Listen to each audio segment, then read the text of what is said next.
wanted to share some words about Uncle John today as we reflect on his memory and celebrate his life.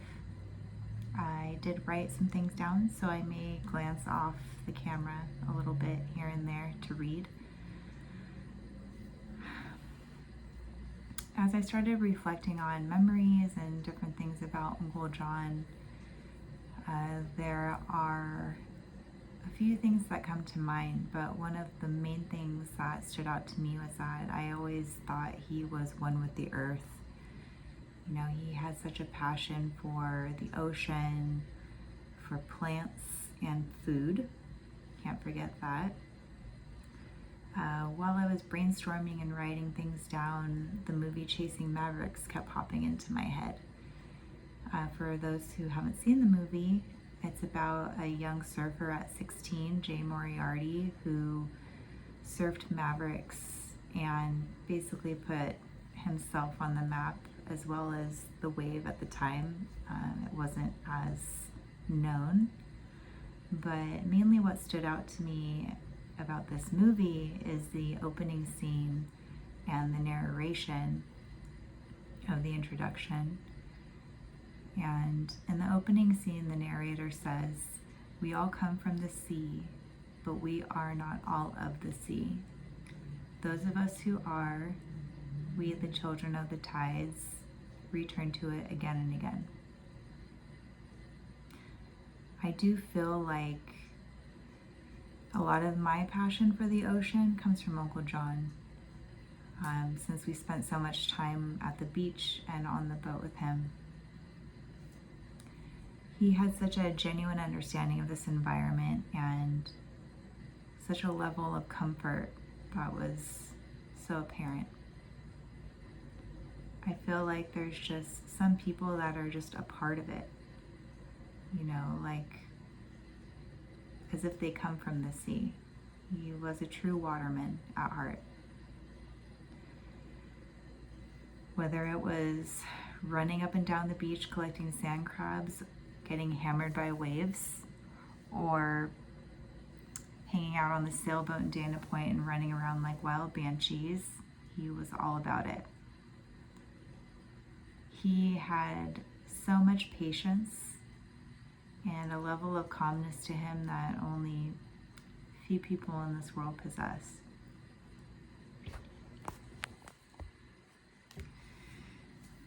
We would have talks about different plants and how to take care of them. His eyes would always light up and going over his experiences and details, and he just had so much excitement for it, and I feel like that was so evident in his garden, and his inside plants were always thriving and so lively. He just had such a green thumb and an understanding of how it all works, and loved sharing, you know, everything that he had experienced over time with everyone else. You know, if you wanted to learn how to take care of an orchid or a fern, you would call Uncle John.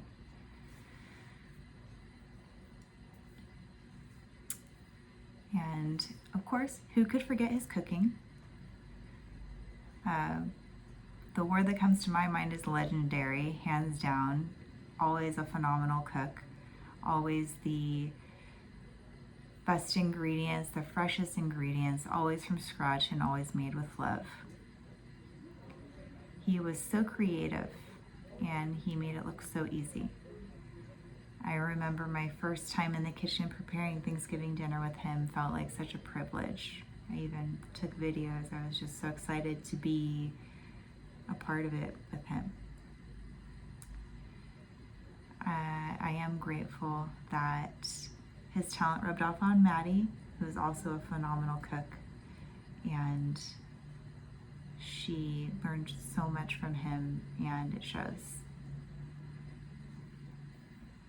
I want to share just some memories of him. My funniest memory of him is something that I actually think about every once in a while and just laugh to myself. I was about 22 and I was staying at Aunt Kathy and Uncle John's part-time at that time in my life. I was working in Irvine and I had a flight to Northern California to go visit some friends from college, and I missed my flight for the first and last time in my life. I still roll my eyes at that. I can't believe I let that happen. There was really no reason whatsoever, just being dumb and not managing my time well. Went all the way to the airport and found out that the plane had already boarded. So I was SOL.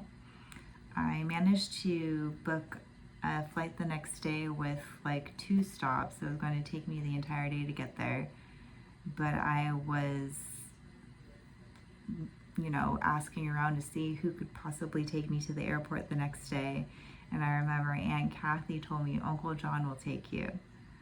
And I didn't ask him, so she must have. I can't really remember how that goes, because I wouldn't ask Uncle John. I wouldn't want to, inconvenience him.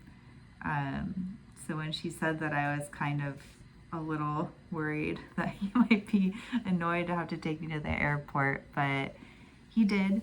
And the next day, I think my flight was very early, and he was super sweet about it. Took me, I believe I spent the night that night because the flight was really early, but I just laugh at it and reflect on how he just went out of his way to take me, and I just always thought that was so nice and got me out of a situation that really bummed me out, missing my flight and missing my trip, and he made sure that I got there on time and all was well, and I always really appreciated that.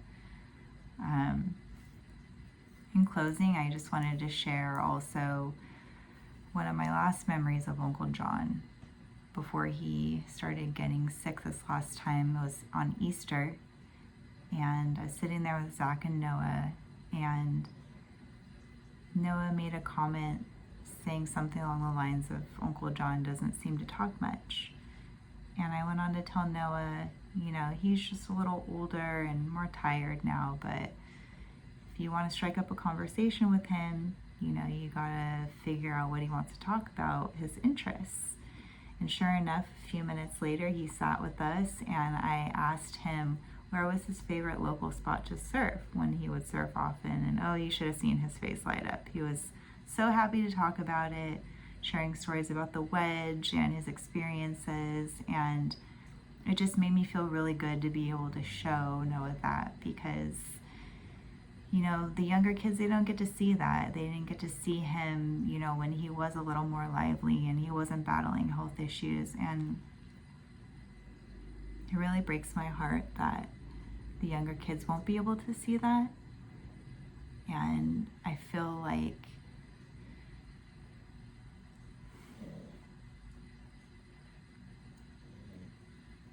that one thing's for sure, that we're always going to make sure that his spirit and memory lives on with us, and all of the younger kids will know who he was through our stories, and we'll keep his memory alive.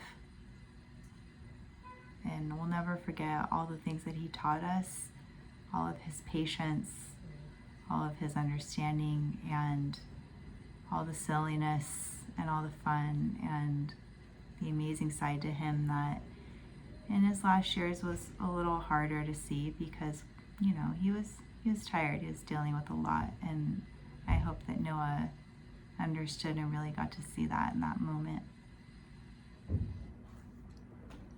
Just wanted to say cheers to you, Uncle John. We love you so much, and we'll never forget you.